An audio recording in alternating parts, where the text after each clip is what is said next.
Hello friends, welcome to study with smartness. I hope कि आप जहां भी होंगे स्वस्थ एवं सुरक्षित होंगे। दोस्तों, आज है 19 मई और 19 मई से जितने भी इंपॉर्टेंट करंट अफेयर्स के क्वेश्चन बन सकते हैं उन सभी को आज हम इस वीडियो में डिस्कस करेंगे और इनसे जो एक्स्ट्रा फैक्ट्स है वो भी आपको बताऊंगा। तो दोस्तों, आपको पूरे वीडियो लास्ट तक देखना है, ठीक है। दोस्तों, आप वीडियो के हमारे जो PDF फाइल है उसको आप हमारे टेलीग्राम चैनल से भी डाउनलोड कर सकते हैं और वीडियो के डिस्क्रिप्शन बॉक्स से भी डाउनलोड कर सकते हैं, ठीक है। दोस्तों, टेलीग्राम चैनल की लिंक मैंने आपको वीडियो के डिस्क्रिप्शन बॉक्स में दे रखी है, तो आप वहां जाकर कर सकते हैं। दोस्तों, अगर आपने हमारे चैनल को अभी तक लाइक सब्सक्राइब नहीं किया है तो प्लीज़ चैनल को लाइक सब्सक्राइब कर लीजिए और दोस्तों साथ ही बेल आइकन भी प्रेस कर दीजिए, जिससे कि आपको आने वाले वीडियोज़ की नोटिफिकेशन टाइम पर मिलती रहेगी। तो चलिए स्टार्ट करते हैं। आपका पहला क्वेश्चन कि 18 मई को विश्व भर में कौन सा दिवस मनाया गया। दोस्तों, यहाँ पे जो आपके राइट आंसर है ऑप्शन नंबर सी है, दोनों। दोस्तों, 18 मई को विश्व एड्स वैक्सीन दिवस और अंतर्राष्ट्रीय संग्रहालय दिवस दोनों मनाए जाते हैं, ठीक है। दोस्तों, यदि बात की जाए विश्व एड्स वैक्सीन दिवस की, तो दोस्तों इसकी जो शुरुआत हुई थी वह 18 मई 1998 को हुई थी और इसकी जो शुरुआत की थी अमेरिकी राष्ट्रपति बिल क्लिंटन ने की थी। उनके एक भाषण के द्वारा ही विश्व एड्स वैक्सीन दिवस की शुरुआत हुई थी, ठीक है। दोस्तों, आपको याद रखना है जो एड्स दिवस है वह आपका 1 दिसंबर को मनाया जाता है और जो विश्व एड्स वैक्सीन दिवस है वह 18 मई को मनाया जाता है। आपको दोनों में कंफ्यूज नहीं होना है, वो एक वैक्सीन दिवस है और एक एड्स दिवस है, ठीक है। दोस्तों, यदि बात की जाए एड्स की, तो एड्स का जो फुल फॉर्म होता है एक्वायर्ड इम्यून डेफिशिएंसी सिंड्रोम, ठीक है। एक्वायर्ड इम्यून डेफिशिएंसी सिंड्रोम होता है। दोस्तों, अगर बात की जाए दूसरा जो ऑप्शन आपका अंतर्राष्ट्रीय संग्रहालय दिवस, तो इसको भी दोस्तों 18 मई को ही मनाया जाता है और जो इस साल का 2020 को मनाया गया है, इसकी जो थीम थी दोस्तों वह museum for equality diversity and inclusion. दोस्तों, अंतर्राष्ट्रीय मतलब इंटरनेशनल म्यूजियम डे की जो थीम थी वह थी museum for equality diversity and inclusion. आपको याद रखना है। अब चलिए नेक्स्ट क्वेश्चन देखते हैं। इस क्वेश्चन से इतनी जानकारी आपके लिए इंपॉर्टेंट थी। नेक्स्ट है आपका 20 मई को उड़ीसा और पश्चिम बंगाल के तटों पर आने वाले चक्रवात का क्या नाम है। दोस्तों, 20 मई को उड़ीसा और पश्चिम बंगाल के तटों पर आने वाले चक्रवात का क्या नाम है। तो यहाँ पे जो आपका राइट आंसर है वह है ऑप्शन नंबर बी, एम्फन। दोस्तों, एम्फन नाम है आपके जो चक्रवात आने वाला है उड़ीसा और पश्चिम बंगाल वाले तटों पर, ठीक है। दोस्तों, इसकी जो अभी स्पीड है वह दोस्तों 160 किलोमीटर पर घंटा देखी गई है। दोस्तों, 160 किलोमीटर पर घंटा इसकी स्पीड है, लेकिन दोस्तों जो भारतीय मौसम विभाग ने इसकी स्पीड 200 किलोमीटर घंटा होने की संभावना बताई है। 200 किलोमीटर घंटा प्रति घंटा होने की संभावना बताई है, ठीक है। तो आपको याद रखना है एम्फन जो है चक्रवात जो आने वाला है उड़ीसा और पश्चिम बंगाल के तटों में। तो यदि बात की जाए भारतीय मौसम विभाग की, तो इसकी जो स्थापना हुई थी 1875 में हुई थी। 1875 में इसकी स्थापना हुई थी और इसका जो हेडक्वार्टर है आपका नई दिल्ली में है, ठीक है। दोस्तों, यहाँ पे बात हुई है उड़ीसा की और पश्चिम बंगाल की। तो यदि हम बात करें उड़ीसा गवर्नमेंट की, तो दोस्तों इसकी जो स्थापना हुई थी 1 अप्रैल 1936 को हुई थी। उड़ीसा की स्थापना 1 अप्रैल 1936 को हुई थी और इसी दिन ही 1 अप्रैल को ही उड़ीसा डे या फिर उत्कल दिवस भी मनाया जाता है, ठीक है। दोस्तों, उड़ीसा के जो CM है उनका नाम है नवीन पटनायक और यहाँ पे जो गवर्नर है उनका नाम है गणेशी लाल। गणेशी लाल है दोस्तों गवर्नर। जो है उड़ीसा की कैपिटल है वह है आपकी भुवनेश्वर। तो आपको ये सारे फैक्ट्स याद रखने हैं उड़ीसा से।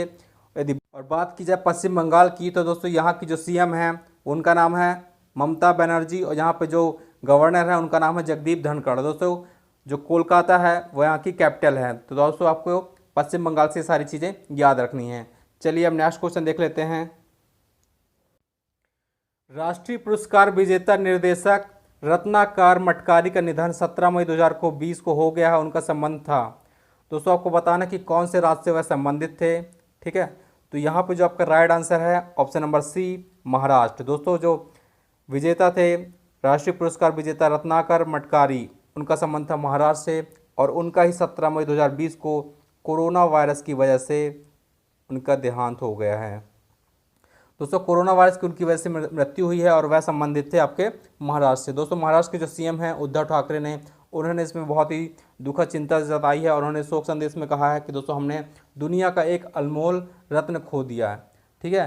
दोस्तों, यदि बात की जाए महाराष्ट्र की, तो महाराष्ट्र की जो कैपिटल है मुंबई है और यहाँ के जो CM है उद्धव ठाकरे और यहाँ पे जो गवर्नर हैं वह हैं भगत सिंह कोश्यारी। दोस्तों 1 मई 1960 को महाराष्ट्र की स्थापना हुई थी, इसलिए 1 मई को महाराष्ट्र डे भी मनाया जाता है। ठीक है, महाराष्ट्र डे और गुजरात, दोस्तों महाराष्ट्र और गुजरात दोनों ही 1 मई को मनाए गए थे। चलिए हम नेक्स्ट क्वेश्चन देखते हैं। निम्नलिखित में से किस राज्य ने वीडियो कॉलिंग की सुविधा कोविड-19 रोगियों को टीवी सेट प्रदान करने का निर्णय लिया है? तो इसमें जो आपका राइट आंसर है option number C, Madhya Pradesh. दोस्तों मध्य प्रदेश की गवर्नमेंट ने ही जो कोविड-19 को जो पेशेंट हैं उनको वीडियो कॉलिंग की सुविधा प्रदान की है। अपने परिजनों से वह वीडियो कॉलिंग के थ्रू बात कर पाएंगे। ठीक है, दोस्तों यह सुविधा शुरू की है मध्य प्रदेश गवर्नमेंट ने। यदि बात करें मध्य प्रदेश की, तो यहाँ पे जो कैपिटल है वो है भोपाल। यहाँ के जो सीएम है दोस्तों उनका नाम है शिवराज सिंह चौहान, और दोस्तों यहाँ के जो गवर्नर हैं वह हैं आपके लालजी टंडन। दोस्तों बात करें यदि मध्य प्रदेश की, तो इसकी जो स्थापना हुई थी 1 नवंबर 1956 को हुई थी, और इसका जो राज्य का पुनर्गठन हुआ था वह आपका 1 नवंबर 2000 को हुआ था। दोस्तों 1 नवंबर 2000 को मध्य प्रदेश से 16 जिले अलग करके छत्तीसगढ़ का गठन किया गया था, 16 जिले अलग करके। और दोस्तों जो मध्य प्रदेश है, यहाँ की जो जीवन रेखा कही जाती है नर्मदा नदी, वह अमरकंटक से निकलती है, जो कि है अनूपपुर जिले में। दोस्तों नर्मदा नदी पूछी जाती है, आपको याद रखना है, और वही आपकी मध्य प्रदेश की जीवन रेखा कही जाती है। चलिए नेक्स्ट क्वेश्चन देखते हैं। अमेरिकी निजी इक्विटी फर्म जनरल अटलांटिक ने 6600 करोड़ रुपए का निवेश करने का फैसला निम्नलिखित भारतीय में से किस में किया है? तो दोस्तों यहाँ पे जो आपका राइट आंसर है ऑप्शन नंबर सी है, रिलायंस जियो। दोस्तों जो अमेरिकी निजी इक्विटी फर्म है जनरल अटलांटिक, उसने 6600 करोड़ रुपए निवेश किए हैं रिलायंस जियो में। 1.34% की हिस्सेदारी खरीदने के लिए 6600 करोड़ रुपए निवेश किए गए हैं। दोस्तों जियो में अभी हाल ही में Facebook, silver lake, Vista equity partner और जनरल अटलांटिक ने कुल मिलाकर 67,194.75 करोड़ रुपए का इन्वेस्टमेंट हुआ है।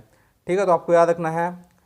और दोस्तों यदि बात की जाए जियो की, तो इसके जो स्थापना है, संस्थापक हैं, वो उनका नाम है मुकेश अंबानी, और जो जियो का हेडक्वार्टर है वो आपका कहाँ है? मुंबई में। दोस्तों यदि बात की जाए मुकेश अंबानी की, तो यह अभी हाल ही में भारत के मतलब एशिया के दूसरे सबसे अमीर व्यक्ति बने हैं। दोस्तों इसके पहले वह सबसे टॉप पर थे, सबसे अमीर व्यक्ति माने जाते थे मुकेश अंबानी। लेकिन दोस्तों अभी कुछ ही दिन पहले जो चीन के अलीबाबा फाउंडेशन ग्रुप के जो मालिक हैं जैक मा, दोस्तों जैक मा, उन्होंने इनको पीछे करके दूसरे नंबर पर ला दिया है। जो टॉप पर हैं अभी एशिया के, वह आपके जैक मा, और जो मुकेश अंबानी हैं वह दूसरे नंबर पर आ रहे हैं एशिया के सबसे अमीर व्यक्तियों की सूची में। दोस्तों यह किसको द्वारा जारी की गई थी? तो वह ब्लूमबर्ग बिलियनर्स की अकॉर्डिंग। ठीक है, ब्लूमबर्ग बिलियनर्स के अकॉर्डिंग। चलिए नेक्स्ट क्वेश्चन देखते हैं। निम्नलिखित में से दो देशों में से कौन यूरोपीय संघ समर्थित कोविड-19 प्रतिक्रिया पर संकल्प के हस्ताक्षरकर्ता नहीं है, जो कोरोना वायरस की स्वतंत्र जांच चाहते हैं? दोस्तों आपसे बताना है कि किसने दो देश कौन से हैं जिन्होंने हस्ताक्षर नहीं किया है कोरोना की स्वतंत्र जाँच के लिए। तो यहाँ पे जो आपका राइट आंसर है option number A, US and China. दोस्तों यूएस एंड चाइना ने ही हस्ताक्षर नहीं किए हैं, लेकिन उन्होंने कोई रोक टोक नहीं लगाई है। तो दोस्तों यदि बात की जाए यूएस की, तो यहाँ की जो कैपिटल है वॉशिंगटन डीसी है, और यहाँ पे जो राष्ट्रपति हैं उनका नाम डोनाल्ड ट्रंप है। दोस्तों जो वॉशिंगटन डीसी है, उसमें जो लास्ट में जो डीसी वर्ड है उसका फुल फॉर्म है डिस्ट्रिक्ट ऑफ कोलंबिया। और दोस्तों जो वॉशिंगटन डीसी है वह आपका पोटोमैक नदी के किनारे स्थित है, पोटोमैक। दोस्तों एक और नदी है जो कि यहाँ पे एग्जाम में पूछी जाती है, वह है हडसन नदी, और दोस्तों हडसन नदी के किनारे स्थित है न्यूयॉर्क शहर। ठीक है, तो आपको याद रखनी है दोनों। और दोस्तों यदि बात की जाए चीन की, तो दोस्तों जो चीन है उसकी जो कैपिटल है वह बीजिंग है, और यहाँ पे जो राष्ट्रपति है उनका नाम शी जिनपिंग है, और यहाँ की जो करेंसी है दोस्तों वह रेनमिनबी या फिर युआन, दोस्तों दोनों नाम ही याद की जाते हैं। दोस्तों यूएस की जो करेंसी है वह डॉलर है, तो आपको याद रखना है। दोस्तों चाइना में ही यांग जो एशिया की सबसे लंबी नदी है यांगत्से। दोस्तों यांगत्से नदी चाइना में ही है, जो कि एशिया की सबसे लंबी नदी है, जिसकी लंबाई है 6300 किलोमीटर। ठीक है, तो आपको ये सारे फैक्ट्स याद रखने हैं। चलिए नेक्स्ट क्वेश्चन देखते हैं।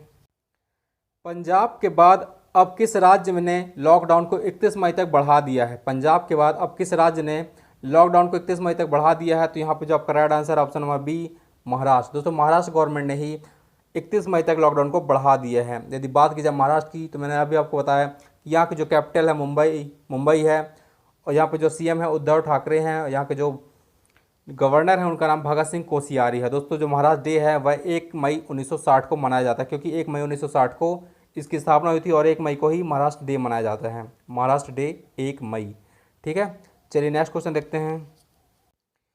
वित्त मंत्री निर्मला सीतारमण ने मनरेगा का बजट हाल ही में कितने हजार करोड़ बढ़ा दिया है? तो यहाँ पे जो आपका राइट आंसर है ऑप्शन नंबर डी, 40,000 करोड़। दोस्तों 40,000 करोड़ बढ़ा दिया है निर्मला सीतारमण ने, जो कि है अपनी वित्त मंत्री। दोस्तों बात की जाए यदि मनरेगा की, तो इसका जो फुल फॉर्म है महात्मा गांधी राष्ट्रीय ग्रामीण रोजगार गारंटी अधिनियम, और इसकी जो स्थापना हुई थी दोस्तों वह नरेगा के रूप में हुई थी। नरेगा के रूप में हुई थी दोस्तों 7 सितंबर 2005 को, और इसका जो बाद में मनरेगा उसका हुआ था वह 2 अक्टूबर 2009 को किया गया था, इसका संशोधन के रूप में। ठीक है, तो आपको याद रखना है जो नरेगा की स्थापना हुई थी वह 7 सितंबर 2005 को हुई थी, ये जो मनरेगा की स्थापना हुई थी वह 2 अक्टूबर 2009 को हुई थी। चलिए नेक्स्ट क्वेश्चन देखते हैं आप। वह राशि जो कोविड-19 महामारी से लड़ने के लिए पीएम केयर्स फंड ट्रस्ट से आवंटित की गई है, तो इसमें जो आपका राइट आंसर है दोस्तों वह है 3100 करोड़ रुपए। दोस्तों 3100 करोड़ रुपए ही पीएम केयर्स फंड ने आवंटित की है कोविड-19 महामारी से लड़ने के लिए। दोस्तों इसमें जो 3100 करोड़ रुपए है उसमें से 2000 करोड़ रुपए के लिए वो वेंटिलेटर के लिए आवंटित कर दिए गए हैं, और जो दोस्तों 1000 करोड़ रुपए हैं वह जो प्रवासी श्रमिक हैं उनकी देखभाल के लिए यूज़ किए जाएंगे 1000 करोड़ रुपए। और दोस्तों जो एक्स्ट्रा 100 करोड़ रुपए है वह वैक्सीन तैयार करने के लिए उपयोग किया जाएगा। तो आपको याद रखना है 3100 करोड़ रुपए आवंटित किए हैं प्रधानमंत्री केयर्स फंड द्वारा। ठीक है, चलिए नेक्स्ट क्वेश्चन देखते हैं। केंद्र सरकार ने चावल निर्यात को बढ़ावा देने के लिए एक नया निकाय rice export promotion forum REPF स्थापित किया है। REPF किस निकाय के तत्वावधान में कार्य करेगा? आपको बताना दोस्तों कि REPF किसके अंतर्गत कार्य करेगा। तो इसमें जो आपका राइट आंसर है ऑप्शन नंबर सी है अपेडा। दोस्तों अपेडा का मतलब है कृषि और प्रसंस्कृत खाद्य पदार्थ निर्यात संवर्धन विकास प्राधिकरण। दोस्तों इंग्लिश में होगा agricultural and processed food products export development authority. Agricultural and processed food products export development authority. दोस्तों एपेडा की जो स्थापना हुई थी 1986 में हुई थी, और इसका जो हेडक्वार्टर है वो आपका नई दिल्ली में है। और इसके दोस्तों जो चेयरमैन है अभी श्री पवन बोस ठाकुर हैं। ठीक है, श्री पवन बोस ठाकुर। चलिए दोस्तों ये रहे आपके आज के टॉप 10 क्वेश्चन जो कि आपके एग्जाम्स के लिए बहुत ही हेल्पफुल होंगे। ठीक है दोस्तों, ऐसे ही वीडियोस के लिए बने रहिए चैनल के साथ, और दोस्तों प्लीज़ चैनल को लाइक सब्सक्राइब करना ना भूलिएगा। दोस्तों चलिए मिलते हैं नेक्स्ट वीडियो में, तब तक के लिए धन्यवाद।